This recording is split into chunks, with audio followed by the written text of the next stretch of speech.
Hola a todos, ¿cómo están? Bienvenidos al podcast Hablemos de tu Salud. Soy Natalia Yáñez, periodista de UC Christus, y hoy los invito a formar parte de un nuevo episodio donde hablaremos sobre las urgencias pediátricas en verano y sobre los cuidados que debemos tener con ellos en las vacaciones.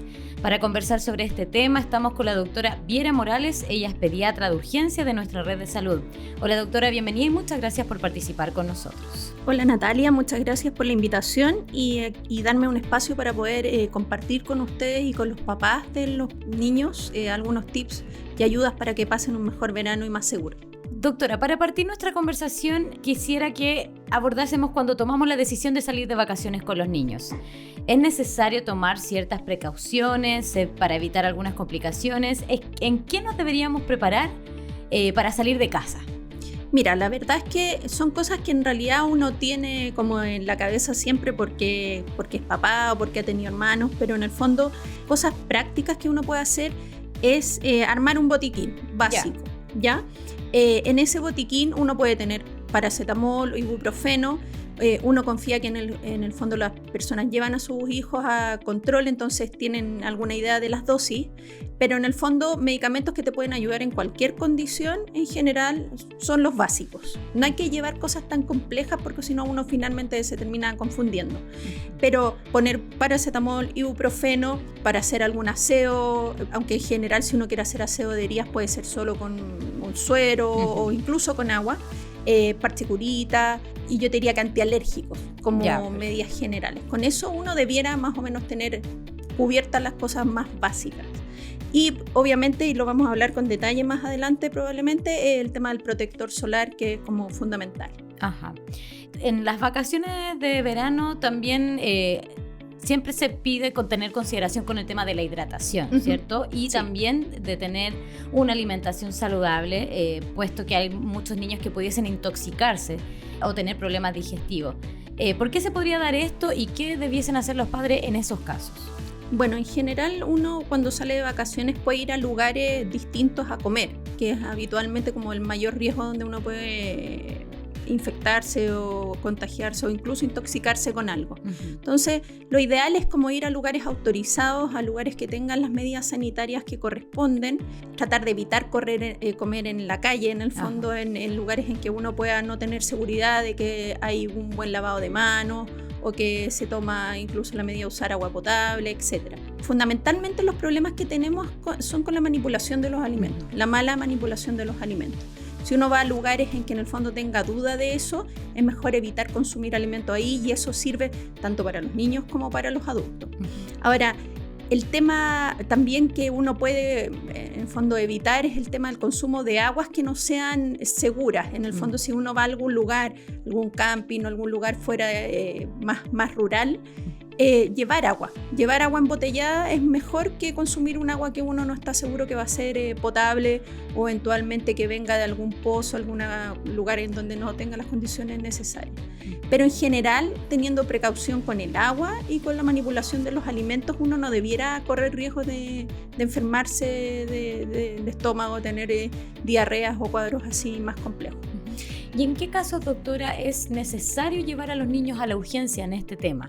En este tema, mira, en general, cuando los niños en general son como bien activos y fácilmente, aunque estén enfermos, juegan, saltan, corren, pero cosas como sensibles que los papás tienen que como parar la antena para consultar es que si un niño está muy somnoliento, por ejemplo, en relación a que está con una diarrea y está perdiendo mucho líquido, empieza muy somnoliento, muy irritable, deja de jugar, cosa que no es habitual en un niño que dejen de jugar ni siquiera con fiebre, eso tiene que llamarte la atención. O sea, eso significa que probablemente le falta líquido en su cuerpo, que está deshidratado.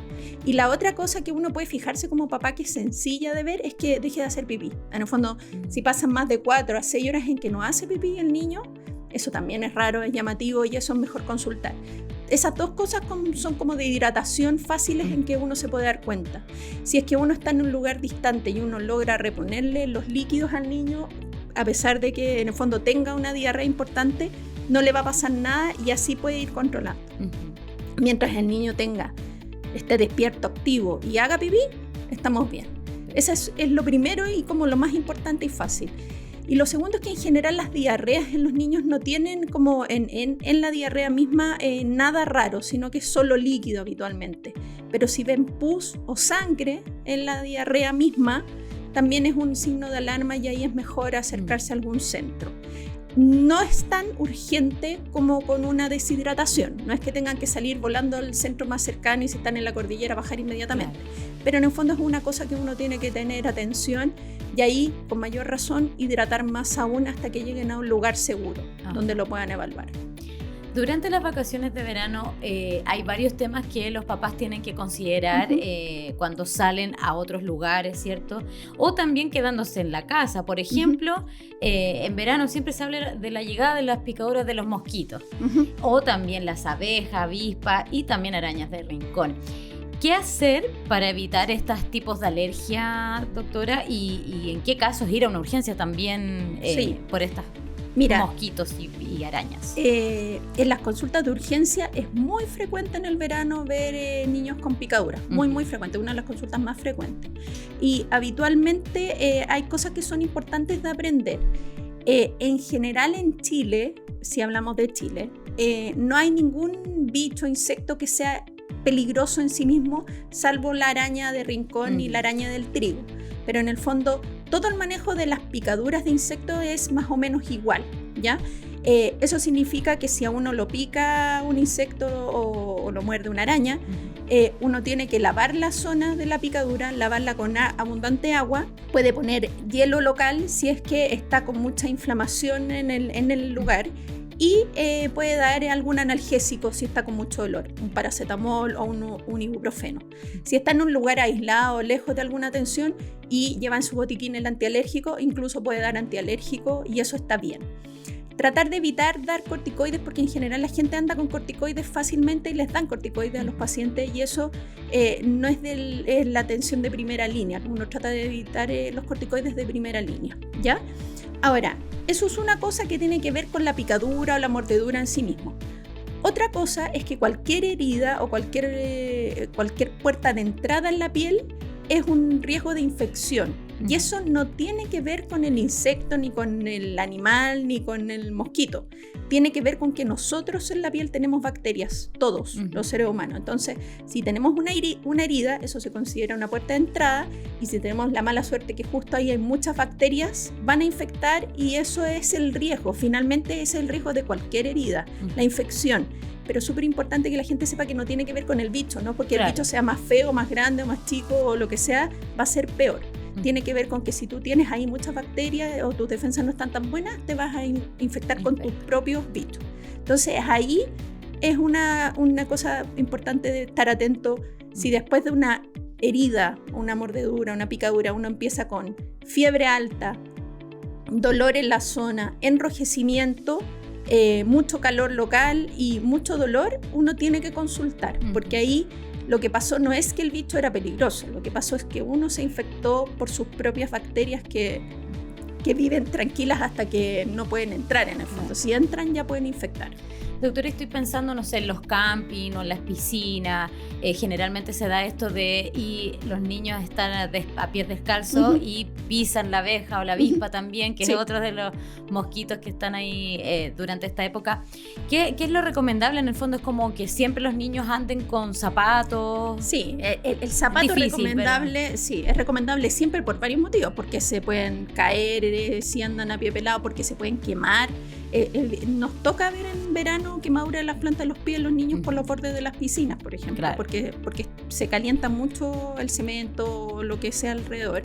Y esa es como la manera de prevenir, obviamente, pero en el fondo igual a veces es inevitable. Pero obviamente que lo ideal es que anden con chalitas de agua y así uno puede evitar que lo pisen o con zapatos de agua, lo que sea. Y lo otro, por ejemplo, también en esto de los campings, la limpieza es fundamental, ¿no? Como el tema de esto de viene el virus de anta, que siempre están en esta época. Sí, mira, la verdad es que el tema de los lugares de camping cada vez se hacen mejor las cosas, cada vez tienen más requerimientos sanitarios para instalarse.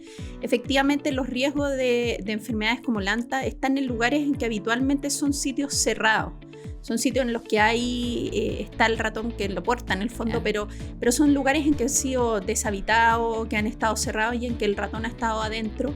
Pero habitualmente no es lo que pasa ya en la actualidad, porque los campings tienen ciertas normas que seguir. Pero lo que se recomienda siempre es que si uno va a un lugar que, no sé, tiene una casa en el sur, alguna cabañita o rienda algo, siempre antes de entrar y estar ahí, abrir las ventanas, ventilar, si ha sido un lugar que ha estado mucho tiempo deshabitado en el fondo. Pero en general cada vez hay menos problemas con eso si es que se sigue como las normas de los campamentos y todo eso. Ahora, obviamente que si hay algún lugar en donde se sabe que hay más ratones de eso, hay que tener más atención. Doctora, otro de lo que mucho se habla en esta época es la asfixia por inmersión, ¿cierto? Para que nos cuente de qué se trata y cuáles son las recomendaciones o cuidados que deben tener los padres para que esto no ocurra. Lamentablemente tenemos episodios todos los veranos en relación a ahogos, ¿ya? Decir asfixia por inmersión es un concepto más bien técnico. Aquí lo importante en el fondo es que esto está súper estudiado, ya hay números en todas partes del mundo que en realidad se ahogan todavía harto en las piscinas. Esto obviamente aumenta en verano. Hay un pic hasta los 5 años en que se ve mucho este accidente en el fondo, y después hay un nuevo pic en la adolescencia, ¿ya? Se sabe también que en el fondo dentro del primer grupo, que es hasta los 5 años, pasa en piscinas lamentablemente, y después en el grupo de los adolescentes pasa en lugares abiertos, en mar, en ríos, en corrientes de agua más abiertas. Ahora, lo más importante y nuestra labor también como pediatra es la prevención. Si uno previene, como en todas las cosas, el accidente no ocurre, porque finalmente el accidente no es tan accidente, siempre es prevenible. Entonces, hay varias cosas que uno puede hacer que son como prácticas. Lo más importante siempre es que, independiente de que el niño sepa nadar o que use un chaleco salvavidas adecuado, es que el niño, aunque sepa nadar y use el chaleco, tiene que estar bajo el cuidado de un adulto. Pasa que a veces los dejan unos minutos, porque al final la historia siempre es así, no es que se fueron una hora, es que se fueron unos minutos y dejan al niño solo, sin estar al cuidado de alguien, y efectivamente ahí es donde pasan los accidentes. Entonces, lo primero es siempre estar bajo la supervisión de un adulto. Lo segundo es que efectivamente hay disponibles clases de natación, y efectivamente, dependiendo de la edad, es lo que se les enseña. En Europa hay una corriente bien fuerte en relación a enseñarles desde lactantes, desde guagua, pero más que a nadar, a rotarse, a girarse, o sea, si caen de boca, que aprendan a ponerse de espalda. Entonces, uno puede ir accediendo en la medida de sus medios a distintas formas de que aprendan a nadar. Y también está todo lo que es prevención en relación a si son piscinas en la casa, piscinas exteriores, a las rejas, por ejemplo. La reja está como súper establecido desde hace mucho tiempo la altura que es la correcta, que es 1,46 m, 1,5 m. O sea, es una reja alta. Y hay que tener mucho cuidado con la puerta, porque finalmente muchas veces la gente pone la altura, pero la puerta no tiene una buena llave, una buena seguridad, y los niños siempre van a abrirla. O sea, siempre van a arreglárselas para abrirla y tirarse a la piscina, ¿ya? Así que eso es súper importante también. Ahora, cosas como también que son como evidentes, pero a uno no se le ocurren, juguetes alrededor de la piscina, no dejar cosas que a ellos les llamen la atención. O sea, si su juguete favorito está en el borde de la piscina, aunque tenga la reja, él va a tratar de ir a buscar el juguete favorito. Y esas son cosas prácticas que a uno no se le ocurren. Doctora, y en las playas, que estamos en época estival, digamos, de irse de vacaciones, muchos niños pueden quizás perderse por la gran cantidad de personas que hay, o meterse al mar, y en cosas de segundo pudiese también ocurrir esto de un ahogo. Tips para entregar a los padres. Mira, hay una cosa que leí hace poco que la encontré súper inteligente en el fondo, que es como que tengan un traje de baño que tú identifiques fácil, o fosforescente, o de un color no habitual, algo que tú, en el fondo, porque por mucho que uno esté encima, de repente los puede perder de vista. Exacto. Entonces, en el fondo, algo que sea muy, muy llamativo, muy visible, sirve. Obviamente que cuando los niños son un poquito más grandes, enseñarles a quién recurrir si pasa algo, a quién acercarse, o sea, esas cosas de irles hablando de chicos que pueden pasar accidentes, que se pueden perder, etcétera. Y cuando uno llega a la playa, aparte de darles como un punto de referencia donde uno está, a dónde ir, si es que llegan a perderse o llega a pasar algo. Perfecto. Ya sea si van a la piscina, a la playa, al lago, al camping, lo importante también es evitar las quemaduras solares, doctora. Sí. Entonces hablemos de ese tema que lo nombramos al principio ya para que contemos qué hacer para ello. Mira, se sabe ya harto del tema de la prevención de las quemaduras. Lo primero es que súper importante es que evitar exponerse en horarios que son peligrosos ya reconocidos porque la radiación UV es muy alta. Eso en general es entre las 11 de la mañana y las 3 de la tarde. O sea, todos, incluidos niños, incluidos días nublados, uno no debiera exponerse en ese horario directamente al sol. Eso es lo primero, ¿ya? Lo segundo es el tema de la edad, porque en general uno va con las guaguas a la playa.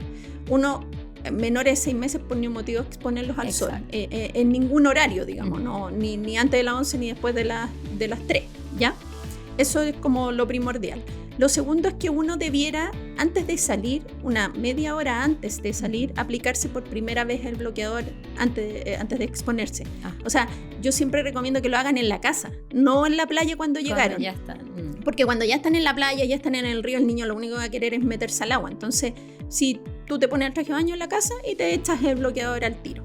Y lo recomendado es que uno reponga el bloqueador o lo vuelva a aplicar en el fondo cada 2 horas o cada vez que se mete al agua, a menos que tenga un bloqueador que sea resistente al agua o de estos deportivos en el fondo. Y lo otro importante es que antes de los 6 meses en general no es recomendable poner bloqueador solar. Y después de los 6 meses ya se recomienda, y en general en periodo del lactante se usan con minerales, hay especiales y todo, pero en el fondo lo importante es ponerles siempre. Y desde factor 30 en adelante. Eso es lo ideal, lo recomendado. ¿Y qué pasa si alguno de ellos tiene alguna insolación? ¿En qué casos ocurrir a urgencia? ¿O qué consejo le podríamos entregar a los padres para eso? Sí. Mira, la insolación igual lamentablemente es frecuente porque uno se puede olvidar de reponer el bloqueador y porque uno igual se quema estando en el agua, entonces eso hay niños que están todo el día en el agua, entonces ahí pueden quemarse. Lo más importante es hidratar abundantemente todo lo que puedan, todo lo que aguante el niño, ¿ya? Uno puede dar ibuprofeno como antiinflamatorio, ¿ya? Y en el fondo hay que observar porque depende mucho de qué tan sintomático esté. O sea, el hidratar ayuda para prevenir la deshidratación, pero en el fondo signos de deshidratación, como vimos al principio, somnolencia, irritabilidad, que no orine, eso son como te sirven para todo en el fondo. Exacto. Pero también mucho dolor de cabeza, mareos, náuseas, a veces incluso vómitos pueden ser una señal de insolación. Y también hipertermia, o sea que la temperatura corporal suba mucho. Cualquiera de esas cosas, si uno en el fondo no logra controlarlas en un plazo razonable con las primeras medidas, uno debiera consultar. Pero en el fondo uno hace un poco lo mismo en la urgencia cuando llega un paciente así, asegura la hidratación, maneja el ascenso de la temperatura. Cuando tienes alguna duda de que tu hijo pueda estar insolado y tomaste las medidas que habíamos dicho inicialmente, de hidratar, darle ibuprofeno, mantenerlo en observación un rato y ver los signos de alarma que habíamos hablado al principio de la hidratación, que si está deshidratado se ponen somnolientos o irritables, o si además se queja de mucho dolor de cabeza que no pasa o muy nauseoso, empieza a vomitar. En esas condiciones y uno ya ha hecho las medidas iniciales, debiera consultar. Cuando usted habla de hidratar, ¿hablamos tanto de líquido como también cremas en la piel? A ver, generalmente lo primero es el líquido. Ajá. Es el líquido, ¿ya? O sea, uno debiera hidratarse con agua idealmente. Uno puede usar estas bebidas isotónicas en general en los niños no son muy recomendadas porque tienen concentraciones como variables de azúcar y habitualmente eso no le va a servir tanto, pero sin embargo si están en una condición en que no tienen acceso a otra cosa, lo que nos importa es que tome líquido, ¿ya? La piel sí es un tema porque en el fondo si tú ya te quemaste, lamentablemente el niño, como la superficie corporal expuesta es mayor que la del adulto. Entonces, si el niño ya se quemó, igual tú no vas a poder hacer mucho lubricándolo. O sea, lo puedes lubricar porque tal vez le va a calmar el dolor. Va a ser algo frío que le va a dar confort, pero la verdad es que como para prevenir deshidratación o para prevenir los síntomas en el fondo de la insolación, ya está hecho el daño.